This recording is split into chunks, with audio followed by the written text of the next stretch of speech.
நாம் நடை பழகும் போது எமக்கு ஊன்றுகோள் நம் தாய். நடையிடறி நாம் விழுந்தாலும் தன்னையே நிந்திப்பார் தாய். தாயே, நீங்கள் நடையிடரும் போது நாங்கள் தானே உமக்கு ஊன்றுகோள்.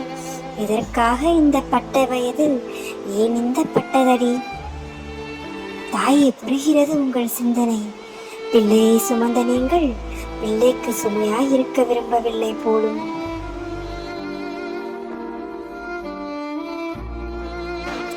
அப்பாவின் வருமானத்தை சுலபமாக அனுபவிக்க மகனுக்கு சுதந்திரம் இருக்கு.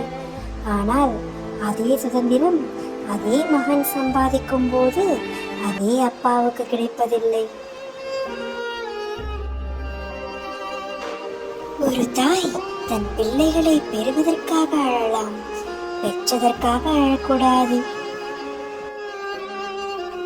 முதியோர் இல்லத்திலிருந்து ஒரு தந்தையின் வேண்டுதல், கடவுளே, இந்த நிலைமை என் மகனுக்கு வரக்கூடாது என்று.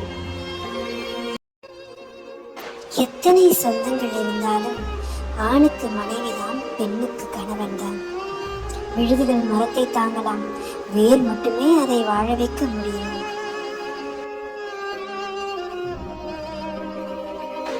கூட யாராவது வந்திருக்கிறார்களா என்று டாக்டரின் கேள்விக்கு அந்த முதியவரின் மௌனம் நோயை விட கொடுமையானது.